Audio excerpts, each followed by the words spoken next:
From the New York Times, I'm Sabrina Tavernise. This is The Daily.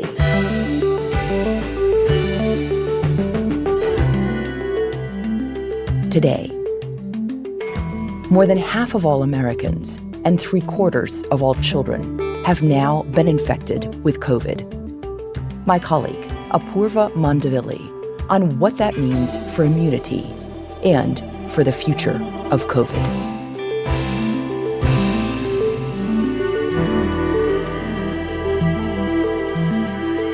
It's Thursday, April 28th.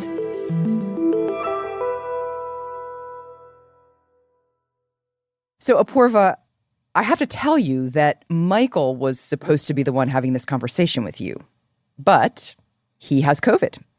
So you have me. He told me that it was okay for me to tell you. I mean, I've had it now, so we're in good company. Exactly. In fact, I remember the last time you and I did an episode, you were just coming out of your sickness with COVID. That's right. And I think actually now I'm starting to hear all kinds of people around me getting COVID who didn't get it in the winter. And I'm sure you are too, So many. Yeah. So many. So this is our question for you, Apoorva, is, it seems like at this point, everybody in my life has COVID. And I know you've been doing some reporting on just how many Americans have been infected. Tell me about that. So this week, the CDC released new data saying that 3 in 5 Americans, so that's 60% of Americans, have had COVID at some point. So 60%. And That's a lot. I think that's why it feels like everybody has had COVID, because most of them have. And that exact percentage varies by age. So if you actually think about kids 0 to 17, 75% of them have apparently already been infected. Wow. 3/4 of all children. Yep. And, when you think about those numbers, it sort of makes sense, right? Many kids have not been vaccinated, even if a vaccine is available to them. 1 in 4 of kids 5 to 11 have been vaccinated. And for kids under 5, a vaccine isn't even available. Right. And, in general, kids are also more social than adults. They have more social contacts, teachers, other students, than, older people who may be very careful. And also in this country, a lot of older people are vaccinated. So those two things, I think, add up to kids being at much more exposed to the virus than older adults. So how did they find that? How did they measure it? The CDC has actually been looking at people's blood samples for evidence of infection since very early in the pandemic. So what they've been doing is when somebody goes in for a routine blood test or for some specific, reason, not COVID, they've just gone into a Quest lab or someplace like that to get their blood tested. CDC has been looking at those blood samples to sort of get a general idea of what percent of the population seems to already have some evidence of having been infected. And Apoorva, when you say evidence of infection, what do you mean? They're looking for immune molecules, antibodies that the body produces when you have a viral infection that's specific to this particular coronavirus. You make antibodies when you're infected or when you're vaccinated, and they're different kinds. So they're looking for the kind of antibody that you would have if you were infected. And what time period is this measuring? This particular study is looking at September through February. And what's really striking is when they looked at September to December, the numbers were about half of what they were by February. So there was so much that happened between December and February. And we know what that was. It was Omicron. That's right. That was when the Omicron wave really hit in the United States. I remember that around Christmas time and then January. Right. And a lot of people were done with the pandemic. A lot of people didn't really want to deal with it anymore. So there were fewer precautions. We had this insanely contagious variant. You remember those graphs where, the number of infections just kept going up and up and up. And that's what was happening. Apoorva, giving these pretty striking numbers, does that mean that we have finally arrived in the United States at this holy grail of herd immunity? No, we have not. Somehow I knew you were going to say that, Apoorva. Not only have we not arrived there, I hate to say this, but we're probably never going to get there. Why not? Herd immunity is this goal that people talked about, very early in the pandemic when we didn't really know what kind of virus this was. We didn't know enough about it yet. And it's a very difficult place to get to. If you think about, measles, we have this incredibly powerful vaccine for measles, and 95% of the population is vaccinated with that. And then that's it. You don't really hear about measles very much, except for like the odd outbreak here and there. For the coronavirus, everything is different. We have many more versions of this virus that we've seen. We have nowhere near that percent of people vaccinated. And people keep losing their immunity to this virus in a way that doesn't happen with measles. I mean, we know that even if you've been infected once or you've been vaccinated, you can get infected. That's one of the things that takes herd immunity off the table. People can and probably will get infected more than once. So it's just a much more complicated picture to get to herd immunity with this virus. And now that we've arrived at these very contagious variants like Omicron, it's just impossible. Okay, so no herd immunity, as you say, but the numbers still mean we have this significant protection, right? I mean, 60% of Americans, that's a lot of people having gotten it. We do, and we also have a lot of people who've been vaccinated. So one way or another, we have a significant proportion of the American population that is protected enough to never need hospitalization or to die from this virus. Right. At least as long as the variants stay somewhat reasonable and don't completely change from what we've seen so far. So speaking of the variant, we know we're starting to see this surge in cases that we're all experiencing from BA2. Are people who got sick from Omicron before getting sick again now? They shouldn't be. If you've been infected once, you probably won't get reinfected for at least 2 to 3 months. And BA2 is really not all that different than BA1, which was the version that circulated in the winter. And so if you've had Omicron already, you're not going to get it again this time, anytime soon. So that sounds like more good news. It is, but remember that only 60% of the population seems to have been infected as of February. So that still means 40% have not. So there will still be people who get infected. They might not get very, very sick, but they might still become sick enough to need to stay home from work. And we saw this winter how disruptive that can be when, healthcare workers and airline pilots and grocery store workers all get so sick that they stay home. The country. And podcasters. So I think it was a signal to us that you don't really need tons and tons of people to end up in the hospital for a wave to be disruptive. And we could still see something like that if the numbers keep going up. And, even for the individuals who get infected, there could be long-term consequences. We have this very poorly understood syndrome called long COVID, where some number of people who get infected stay sick for a really long time, have these very lingering symptoms. And if you're vaccinated, the percentage of people who end up with that gets lower, but it's still not zero. And when you're talking about hundreds of millions of people, even a very small percentage translates to a lot of people who are still feeling ill, a lot of people who need health care, and a lot of people who may not feel well enough to work. Right. You're talking about infection rates as if that's a knowable number. And I guess I'm just curious if we actually do know how many people are getting infected. Because this is really the first wave of COVID in which everybody has access to a home test, right? So people are just testing at home, not necessarily registering their result. So how do we actually know the infection rate at this point? We don't.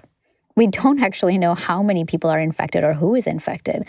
When we are talking about these waves that we're seeing, in different parts of the country, we're really talking about trends, that we're noticing that the infections are going up. But exactly by how much, I don't think anybody has any idea. But, just knowing that the numbers are going up gives you enough information to the CDC or to the local government to prepare and to maybe put restrictions back in place. Earlier on, many of the administration officials were actually talking about wanting to prevent infections along with severe illness. But now, more recently, this week even, they are saying that they want to prevent all cases of severe illness, hospitalization, and minimize the number of infections. So infections are a secondary goal now. I mean, is that basically the administration telling us we should all be prepared to get it? I don't know if they're saying that. I think they are still committed to trying to prevent infections, but I have heard some experts say that everybody, all of us, will get it once or twice, simply because this virus is not going anywhere. And we know now that at least the vaccines that we have so far, and even people who've been infected before, they're not immune to reinfection forever. And Apoorva, do you think we should all be prepared to get it? You know, if we lived in a different world where we had different sorts of societal systems in place to protect people, then I would say, yeah, we could actually have a goal where we don't get anybody infected, especially people who are high risk. You know, we could really protect everyone. But we don't live in that world. We live in a world where people have stopped wearing masks and don't want to take precautions. And so, yeah, I think anybody who is out and about and mingling with people should expect to get infected at some point.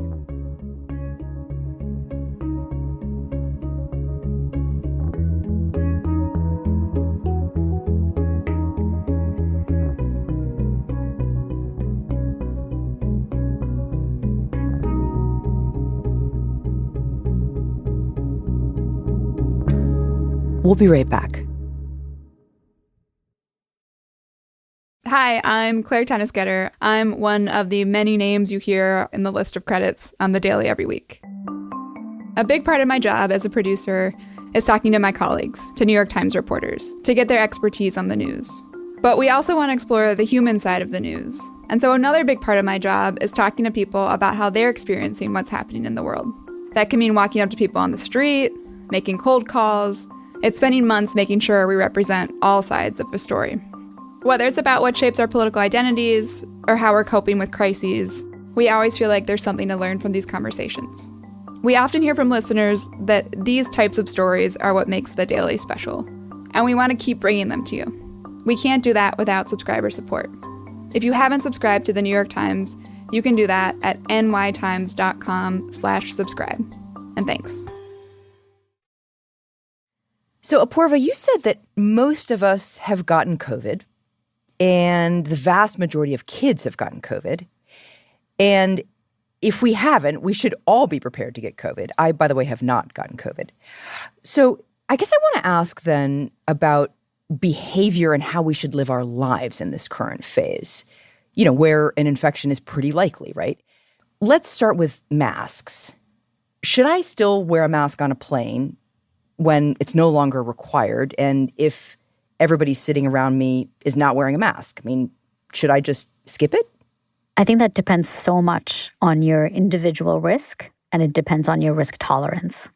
And it also depends really on whether you have all the resources to deal with an infection if you do get one. I'm still wearing a mask, even though I do think that I'm protected for a good bit from infection, because I don't know exactly when that will wear off, and I certainly don't want to get infected again if I can avoid it. I don't think of wearing a mask as a very big deal. But for people who are immunocompromised or at high risk or who were infected or vaccinated a long time ago, I do think it makes sense to wear a mask whenever you are in any sort of crowded indoor situation. But is one-way masking effective? It is if you use one of those very powerful masks, like the N95. You know, N95 basically means it's going to keep out 95% of the things that it needs to keep out. So yes, if you wear an N95 mask or something similar, you can actually protect yourself to a pretty large extent. And I think those are much more freely available now than they used to be. So it's a good idea to at least stock some of those. But there's no question that two-way masking is more effective overall. Okay, so let's say you were exposed. Like, I'm pretty sure that I was exposed last week because I was at a dinner party and there were a couple of people who later tested positive. So how should I be thinking about testing at this point? You know, before testing, I would definitely say also that you should be wearing a mask if you think you were exposed for a while, especially around high-risk people. But if you're just doing home testing with an antigen test, you should test yourself maybe once a day for 10 days to 2 weeks just to make sure. Wow. So, okay, I'm going to take this home test right after we finish this interview, and then I'm going to keep testing every single day? Well, you know, in your case, you have a good reason to believe that you might be infected. So you could keep using the antigen tests, or you could just go get a PCR test, and then you'll know for sure. Okay, but say I have symptoms like sneezing, sore throat. I give myself a home test. It's negative. Am I good to just go about my life just like I have an ordinary cold? Actually, no. And it's a really interesting distinction about Omicron that we're learning more about. So remember earlier in the pandemic, we were told that you're most contagious before the symptoms appear? Yeah. You were supposed to actually be contagious a day or two before you felt any symptoms. Right. But with Omicron, you could have symptoms for several days before you test positive on a rapid test. A lot of people feel symptoms for a full week before they ever test positive on a rapid test. It's just, Oh, wow. yeah, it's completely different. And so you don't want to assume just because you've seen a negative result on an antigen test that you don't have Omicron. So even if I'm feeling sick and testing negative, that doesn't mean I don't have COVID. Exactly. You might be sneezing and coughing and yet not have enough virus in your body to test positive on a rapid test. And that's what happened in my case, for example, where I had symptoms for a week before I tested positive on an antigen test. Right. A lot of people I know are having this, that, they feel sick, they test and test and test, and it's negative, and they go out into the world. It's different, right? I mean, we didn't expect this because our understanding of how this all plays out was based on earlier versions of the virus, but Omicron is an odd bird. All right, let's say I do test and it's positive and I feel sick. Then what do I do? You do what you do when you're sick with anything else. You stay home if you can. You rest and you take it easy and you try not to expose other people. And if you've been vaccinated and boosted, you're going to be fine. You're not going to end up in the hospital unless you have a particularly high risk. If you are worried, you can go to your doctor and ask for an antiviral drug. We have those available now. What are those drugs? So we have a few around, and the most effective is probably one called Paxlovid. And there's a lot of it available, in theory, across the country. What do you mean in theory? Well, there's plenty of the drug to go around. We've had it around for a few months now, and initially supply was the issue. That's not the problem anymore. The problem now is to actually get it. And I'm saying that because the systems that we have to get people a drug like that are really complicated. You have to get a doctor to prescribe it for you, and a lot of Americans don't even have a primary care doctor. So if they need this drug, they'd have to find a doctor that will prescribe it for them first. And they have to find a doctor who actually knows how all of this works, because there are a lot of reports that doctors actually misunderstand the criteria. Some think that, vaccinated people don't qualify. So you actually have to find a doctor who knows what they're doing. And then you have to find a pharmacy to fill that prescription, which also sounds easy to do, but isn't in many places. So if you are, for example, in Pierre, South Dakota, you have to drive 100 miles just to get to a pharmacy that has Paxlovid. Whoa. And the Biden administration was trying to make some of this easier. They had this whole test to treat project where you were theoretically supposed to be able to go and get a prescription and have it filled all at the same place. But again, there are lots of places where the access to those is really limited. If you live in Boston or you live in Brooklyn, where I live, there are plenty of locations. But again, if you live in Pierre, you have to drive 200 miles to Minnesota or to North Dakota to get to the closest one. And, we're talking about people having to do all of this in the first 5 days of symptoms, because that's when the drug is effective. Right. So that's a pretty narrow window, and it means a lot of people aren't actually getting this stuff. Exactly.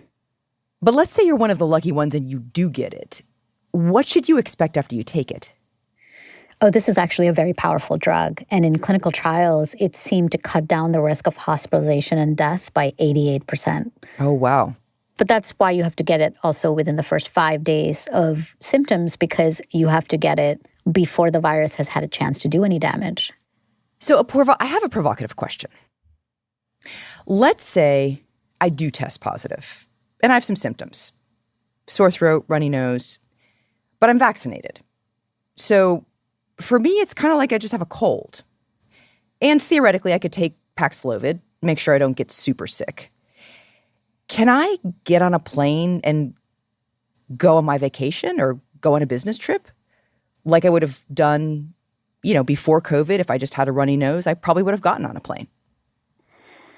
Well, you can't forget that there are people all around you who might actually be much more vulnerable than you are, who might be vaccinated and boosted and still be at risk or might not be vaccinated. I would say if you can not put other people at risk and stay home, you should. If it's unavoidable, then do everything you can to make sure that you're not going to pass it on to somebody else. So if I wear an N95 the whole time, I am not a monster if I get on the plane. No, you're not a monster. But, it's really just about weighing costs and benefits for everyone involved, not just yourself, because we do live in a society. So you have to think about what you would be giving up if you didn't go and what somebody else might be giving up if they did go and they were next to you. And, you take all of that into account and you have to make a decision for you. So, Apoorva, given everything you've told us, how should we be thinking about this moment in the pandemic? I mean, where are we? That's a very good question. And I think everybody's trying to figure out the answer to that. We do still have a lot of work left because we have a lot of people who are unvaccinated. We have a lot of people who are high risk and will stay high risk even if they're vaccinated. We have a lot of kids who aren't vaccinated. And a lot of people who've been infected may end up with long COVID, which will be an ongoing issue for years to come. So there's lots of things to still think about. But what I can say in a positive way is that we are in the best place in this pandemic that we've ever been. We've had a lot of people vaccinated. We know now that 60% of Americans seem to have had it and have some immunity. And we have good antivirals to treat anybody who is at risk. So all of those things look great.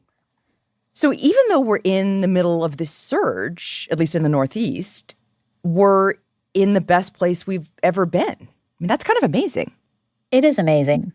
Considering that case numbers are going up, we are actually in an okay place. But the pandemic's not over. But the pandemic is not over.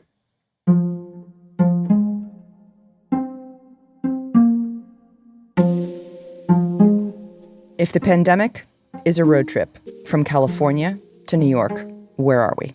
I couldn't tell you because we don't have a GPS for this particular virus. We could be in Kansas, we could be in Ohio, we could be in West Virginia. We are getting closer to the East Coast, though, so that's the good news.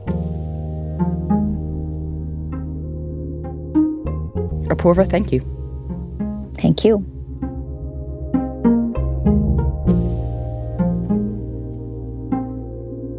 We'll be right back.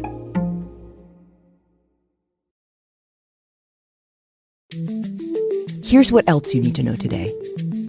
On Wednesday, Russia cut off natural gas to Poland and Bulgaria, both members of NATO, the toughest move yet by Vladimir Putin since the war in Ukraine began. The move marked an escalation in the confrontation between US-led allies and Russia, though its immediate impact was likely to be limited. Poland, in Europe's formerly communist East, gets more than 45% of its gas from Russia. Bulgaria gets around 90%. European leaders called the move, quote, blackmail. The shutoff comes a day after the US and its allies pledged to rush more and heavier weapons to Ukraine. And I read the report, most of it anyway, this morning. I found the contents to be repugnant, at times horrific. A 2-year investigation by the Minnesota Department of Human Rights has concluded that the Minneapolis Police Department, the state's largest police force, routinely engages in racially discriminatory policing, often using needless violence and racist, misogynist slurs. The state investigation, based in part on 700 hours of body camera footage, began just 1 week after the killing of George Floyd by a Minneapolis police officer in 2020. The inquiry found that the department fails to hold officers accountable for misconduct and has used fake social media accounts to target Black people, elected officials, and organizations such as the NAACP. There have been so many instances in the past where an investigation has been conducted, findings have been had, recommendations have been given, and then the action ultimately fell short. This time, it needs to be different. Today's episode was produced by Rob Zipko and Stella Tan, with help from Michael Simon Johnson. It was edited by Rachel Quester and Paige Cowett. Contains original music by Dan Powell and Marian Lozano. and was engineered by Chris Wood. Our theme music is by Jim Brumberg and Ben Landsverk of Wonderly.